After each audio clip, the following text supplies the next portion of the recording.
On the air everywhere, this is New England Broadcasting.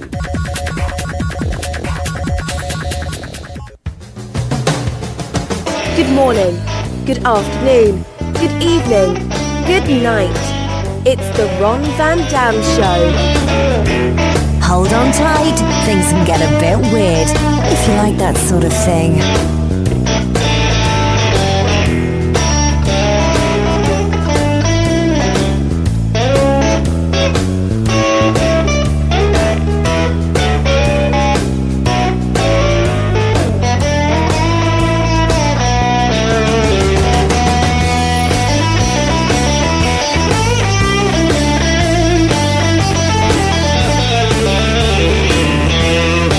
Hey, how you doing? How are you? You're looking good today. Wow, you look good. Did you look in the mirror? You don't look so bad. Not as bad as your driver's license picture. Oh, is that disgusting or what? What happened there? Were you in the middle of a sneeze or something like that? Wow.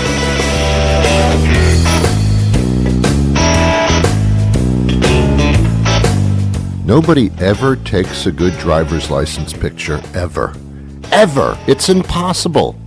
First of all, they tell you not to smile. They tell you to look nasty, like you're about to blow up a plane or something. That's really, the pictures are horrible.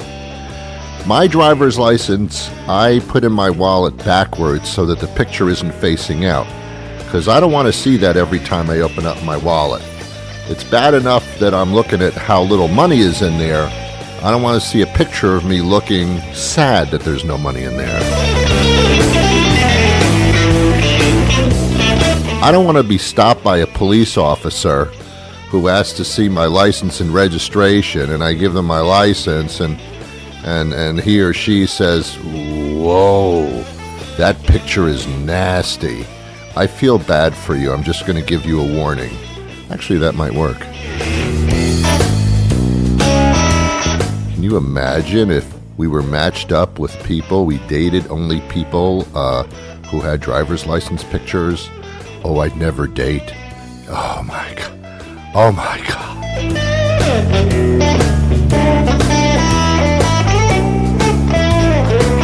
I think they took driver's license pictures before they invented combs and brushes, because nobody looks good.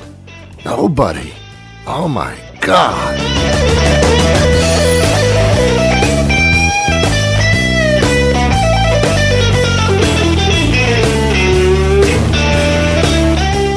Did you ever see somebody who just like ran a marathon, you know, and they're sweating and bleeding and their mouth is drawn open because they can't breathe anymore, their eyes are bloodshot? Driver's license picture.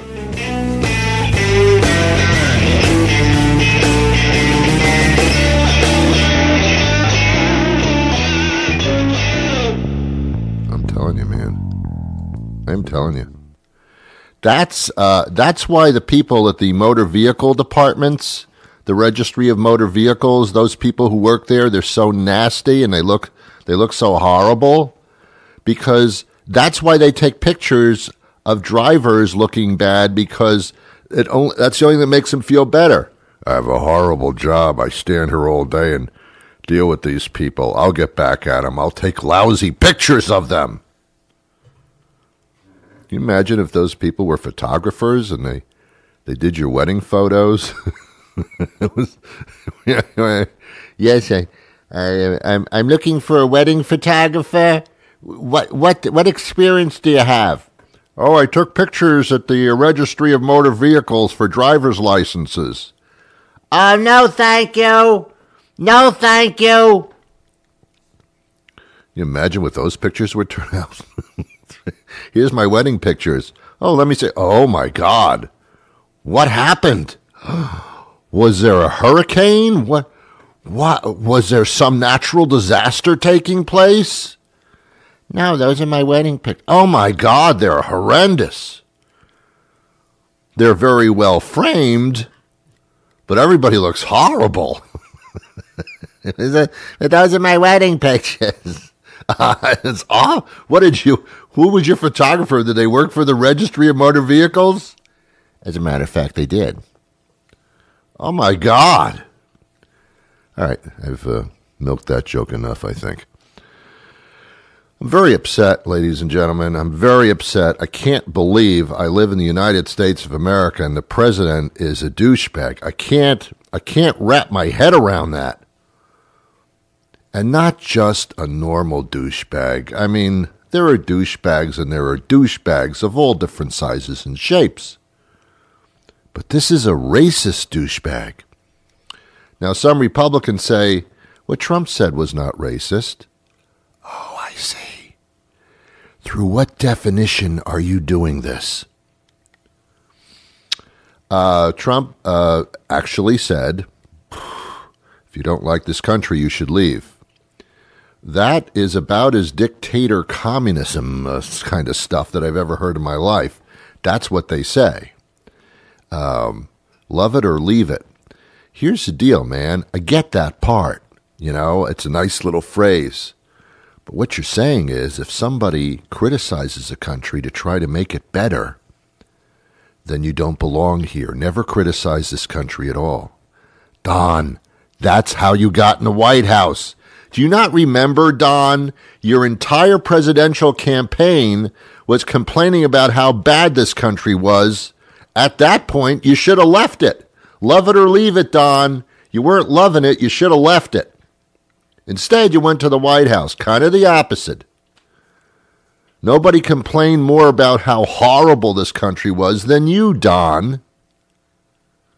Do you all not remember that? Do you all not remember that?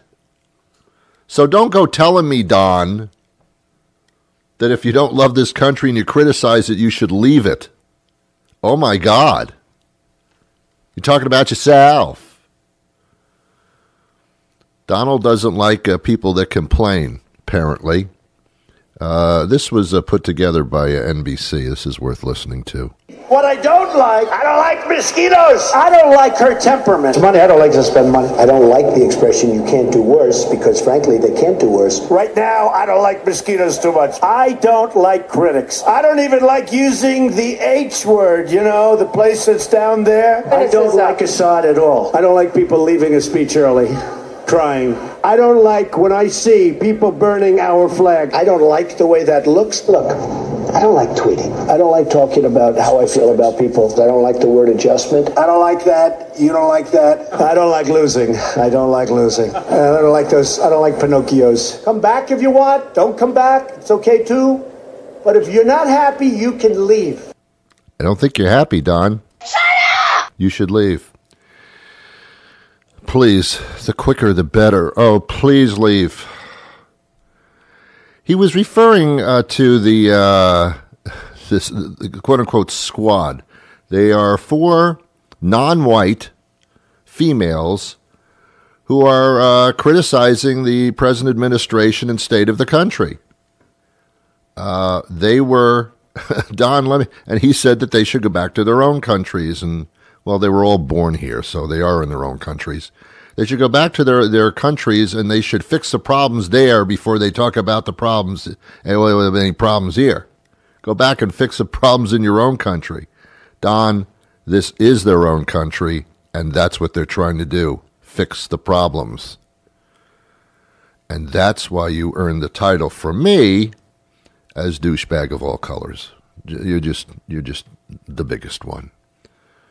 Everything that Don says can be said about him tenfold. And I don't understand personally why the American public doesn't just say, all right, that's enough of this shit. Why can't you just say that? Why can't you just say, okay, that's enough of this shit? Because that's what it is. But I'm getting very disappointed in my fellow man here, my fellow woman, who just listen to this stuff. And the Republicans, they didn't say anything about what Don said. They just, well, I can't say anything. The Republican Party is like 75% with Donald. If I talk against Donald, then I'm not going to win re-election. Yeah, that's what's important. That's the most important thing. Yourself. You know, you took an oath of office to represent and to uphold the Constitution in this country. but you're just doing it so you can continue to win elections. That's not what you raised your hand to. I promise to win elections as best I can no matter what. That wasn't what it was said when you raised the hand. Come on, kids. Let's get it together. Let's stop fooling around. Quote, unquote, enough of this shit. That should be on the hat. Well, all this has done is energize the Democratic Party to band together against this racist, horrible man. And I just cannot believe that those racist words and those comments, I believe it when it comes from a neighbor, well, as sad as that makes me. When it comes from the President of the United States, that's inexcusable. And that's where we have to put our foot down. No matter what your beliefs are in his policies or anything like that, that's where you got to say, no, that's it. That's too much. That's way too much. Donald, you've been complaining about this country since the day one of your campaign. Your slogan for your campaign was Make America Great Again, thus meaning, as you said in so many words, this country is not great enough. This country has gone to pot. It is not what it should be. It is not what it used to be. It's not great. Don, if anybody complained about this country, it's you. So you should leave. I just don't know where, because nobody wants you to go to their country. We can't deport you. Nobody will take you. Hates Mexicans. They're all rapists. Remember that? Do we still believe that every Mexican that crosses the border is a rapist? That everybody that tries to get into the U.S. is a rapist? Is that what we still believe? Donald will not take the word of a Mexican judge. Remember that one? There was a ban in this country for certain people of certain countries and religious backgrounds and such. Muslims. I don't understand where this man is coming from. I think he wants to make America white again. We've said that before, and it's quite obvious. And maybe you agree with him, but it's not right. Then you should leave the country, because that's not what this one's supposed to be about. That's not what this country's supposed to be about. Maybe you should go to a country that likes to be white again. I'm sorry to talk about this at length, but it is unbelievable that we have gotten this far with a guy like that, and nobody has just said, no, that's it, you're done, man, out. Come on, I got a cardboard box, we're going to take it into the Oval Office, you're going to pack your stuff, and you're going to get the hell out of here. You've crossed the line. And, of course, this will all come to fruition in the November 2020 election. I personally can't wait that long, because things get worse every day. And by then, it could be horrible, as it is already. Let me remind you of something, Donald. These four women of quote-unquote color that you speak of that should go back to their own countries, of which they are already in, these were elected officials. People in their district voted them in. They won elections. You can't tell people that have won elections and are representing certain districts in this country to shut up. These are elected officials, Donald. What you're doing is anti-democratic, is anti-constitutional, is anti this country. These people were elected into office, as were you, Donald, as were you. But the people that you're maligning won by popular vote. You won by some kind of fakakta electoral system. You lost by the popular vote. So, Donald, shut up. Shut up! All right. That's enough. I'm still sophisticated no matter what you say. You are listening to The Ron Van Dam Show, refined entertainment for a sophisticated audience who sometimes enjoy a good fart joke.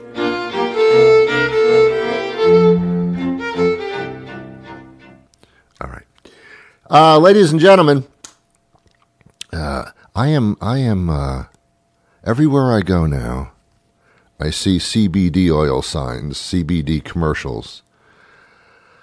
I don't know what CBD stands for, cannabis bus delivery system. I have no idea, whatever. I've done so many interviews on this show with people that were pushing CBD oil. For me, it worked at first, and then like anything else that I take, it works for a period of time, and then it doesn't. But CBD oil is supposed to relieve anxiety, pain, liver spots, house hunt, clip your toenails for you. CBD oil does everything. Your teeth are stronger, your nose is bigger. I don't know. Everything is amazing with CBD oil. It reminds me of the medicine man back in the Old West who opened up the back of the covered wagon, and there were all these elixirs that would make you healthy for life. This is the same thing to me. It's the CBD oil. It's the Donald Trump oil where just listen to me and everything will be better. I thought that was bad enough. And I have CBD oil. It's very, very expensive, as you would imagine. Supply and demand. I went to have my dog boarded a couple of weeks ago, and sitting on the shelf of this boarding place for my dog is CBD oil for dogs. And I said to the lady behind the counter, I said, "Can I take this too?" She says, "No, this is just for dogs. It's a special formula just for dogs." I said, "I see. Okay. Is that where we're going now? Do you have CBD oil for cats?"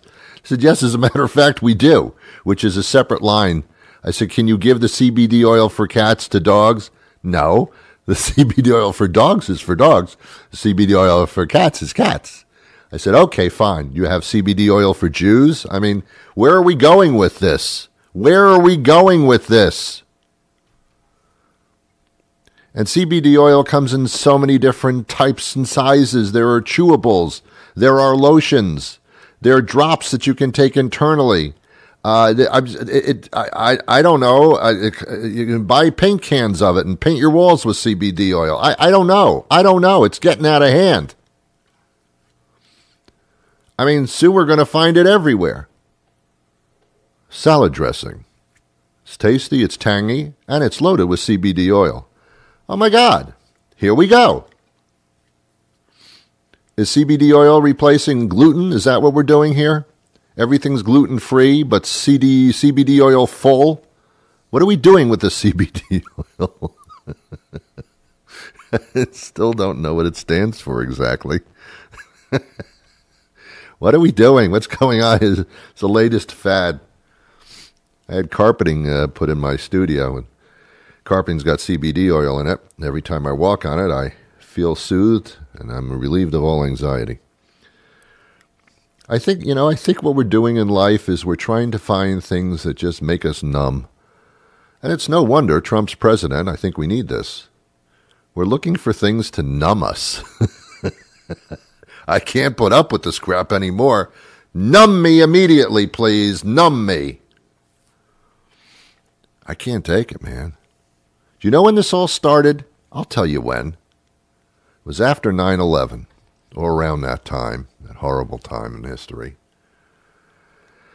That's when the 24-hour news stations began. Yep, news, 24 hours a day, analyzing just about everything. Everything.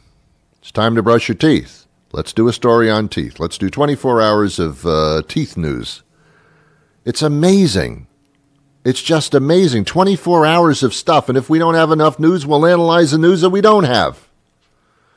That's when it started going crazy. That's when I started getting news about two people who live in Sweden who were arrested last night on domestic disturbance. What? How would I? Why would I want to know about that? How would I know about that? Why do I need to know about that? There used to be a thing called the evening news. Everybody would go home in the evening. That's where they all belonged. Those were the days when people just had one job. One job was enough. You didn't need 5 jobs. the unemployment, the employment percentage is the lowest it's been in recorded history, I suppose. I don't know if it's that much, but whatever. Yeah, everybody's working. Everybody's working 3 jobs to make ends meet. Yeah, they're working all right. 3 jobs. None of them are paying enough. That's middle America for you, my friends. Unemployment rate is low because people are doing whatever they can for $1. Give me that crap. Yeah, back when I was growing up, people had 1 job. Then they went home at night, had dinner with their families at a table, and then watched the evening news. Yeah, that was enough. There was no fake news, no CBD oil, no cell phones. Just watch the news. We trusted everybody on there. They just told us what we kind of needed to know. And give a crap how many cats were rescued from trees down the street. Don't give a crap about that. I don't have to listen to everybody else's problems, Dr. Phil. Didn't need to know everybody's problems, Dr. Phil. Wasn't necessary. I'm telling you, people are screwing this thing up. You're taking this thing called life experience and you're screwing it up big time. You and your social media stuff. Well, I have to know what some kid in Indiana thinks about shoelaces. And then the response to that is, shoelaces, that's Obama's problem. Obama had shoelaces. That's all due to Obama. Oh, my God. Oh, my God, stop it. Just stop it. Please stop it. All right. We have a guest coming up. It's time to travel out of the country, as Trump probably suggests that you do. Talk about not being happy with anything. Trump hates Democrats. He said it so many times. The Democrats are trying to destroy the planet. Kind of the opposite, Don. Like everything you say, it's the opposite. He hates Democrats. He went as far, not too many people are talking about this, and I'll try to get the soundbite. Trump actually said in the Rose Garden to reporters that some of these Democrats criticize the country so much they should just leave it if they don't love it. And he said they're probably communists. Oh my God! Oh my God! You can't. You couldn't have said that. You couldn't have said that somebody who disagrees with you is automatically a communist because they criticize and try to correct or make the country better. Don, that's what you're doing. Are you labeling people communist now because they have free speech? I remember that period of time. Yeah, that actually happened. The McCarthy era. Read about it. All right. See, you can't stop me today. You just can't stop me. All right. Are you thirsty? I drink Dr. Pepper and I'm proud. I'm part of an original crowd. And if you look around these days, there seems to be a Dr. Pepper craze. I'm a pepper, he's a pepper, she's a pepper, we're a pepper. Wouldn't you like to be a pepper too? I'm a pepper, he's a pepper, she's a pepper. If you drink Dr. Pepper, you're a pepper too. Be a pepper, drink Dr. Pepper. Be a pepper, drink. Good morning, Ron. Hi, Julia. How you doing today? I'm doing great. How are you? I'm fantastic. Julia Dimon joins us. She's a travel expert, an author, TV host. She builds houses. Well, I don't know about the houses part. I'm giving you more credit, I guess, than I should. Hey, Julia, I understand that you're in Quebec City right now. Is that right? That's right. I am. Beautiful Quebec City. I'm just at this quaint spot right near the St. Lawrence River under the shadow of the Chateau Frontenac. It's really beautiful here today. Well, I love when you said that. Quebec City, now we're out of Boston here. The show's out of Boston, so this is a very feasible trip for us. This can be a very pleasant drive up to Quebec City. Yes. I mean, it is, as you say, quite close. Yeah. And I feel like sometimes we forget our neighbor to the north. You know, there's just so much culture and cuisine and beautiful outdoor experiences. And it's just a short drive away, as you said. So Quebec City is definitely a destination I'd love to put on your listeners' radar.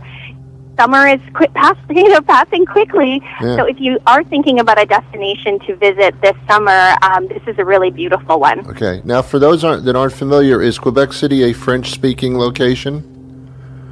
Yes, that's right. So Quebec City is in the province of Quebec, which is in French-speaking Canada. It's just on the shores of the St. Lawrence River, and it's actually the old city is a UNESCO World Heritage Site. So just a lot of history, cobblestone streets and castles, a lot of historic buildings, and it does sort of have a French-European feeling. Yeah. There are, these outdoor cafes where you can grab crepes and delicious poutine. I'm not sure if you're familiar with poutine, but that is a local. It's French fries smothered in gravy, smothered in cheese, and it's delicious. That's consumed between the hours of 11 p.m. and 3 a.m. Yeah, because you don't want to consume that all day, my God. Well, to each his own. But speaking of that, I mean, culinary-wise, Canada has some really interesting stuff. I mean, it's all cultures, really, in a sense, depending on where you go. Some cities are quite cosmopolitan, and others have that quaint cuisine that would be different than here a little bit, as you just mentioned. Exactly. Toronto is another city that has a very rich culinary scene. Yes. I'm actually from Toronto, so I'm a tad biased, but one of my favorite things is just the multiculturalism. There's just so much diversity, and it's reflected in all parts of the culture, especially the food. So you can get some amazing Greek food, and then you can get Ethiopian food. I mean, there really is no place in the world that isn't represented in Toronto, which is one of the things I love most about it. Yeah, it's so close, yet so kind of unvisited, which is interesting. If Trump gets another term, I may be moving up there so I can do house hunting. So there's a lot of things to do up there. Ooh, you didn't say anything to that. Julia, it is very, very close, and it is very doable. Are there other things to do? Is this a family kind of vacation? Can it be? Well, absolutely. So I am a mom of two. I have a 3 and a 5-year-old. And when I'm looking at family travel destinations, I look for 3 things. So one is affordability. The next one is proximity. And the third one is access to the outdoors and experiences that the kids will love. So Canada really checks a lot of those boxes.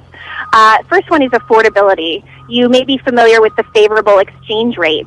So, travelers coming to Canada get 30 cents more on the dollar, which is lovely. That's nice. Can't go wrong with that. That's nice. And then, we talked about proximity. I think that's really important. You get this, especially in Quebec City, you get this feeling that you're in Europe, but you've only traveled a few hours, which, going back to my kids, traveling with a 3 and 5-year-old across the pond can be pretty draining. So, so coming to Canada is great because we feel like with that French culture, you feel like you're somewhere, far, far away, but the transit time is short. And then, of course, just access to the outdoors. You can hike and bike and cycle. One of the places that I think is one of the most beautiful spots is Prince Edward Island in the east coast of Canada. And there, you can clam dig with the kids, build sand castles on these red sandy beaches.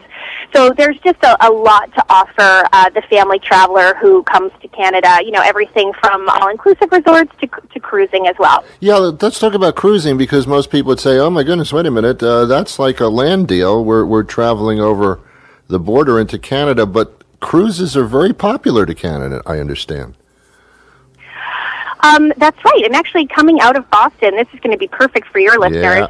Holland America has a cruise that goes from Boston to Montreal, stopping at, in Quebec City, of course, Halifax, through Prince Edward Island in Charlottetown. And this is really the best way to see multiple destinations in a short amount of time. So, you go up the St. Lawrence River, you're seeing the New England coast, and then you're also stopping at these other spots that are a little bit less well known. Of course, the kids will love it because you can do excursions like the Lulu lobster boat ride, where kids can go out with the captain and haul in some lobster traps. And then, that's obviously super fun. And then back in PEI, they can go clam digging, as I mentioned, and also go to the Anne of Green Gables Museum.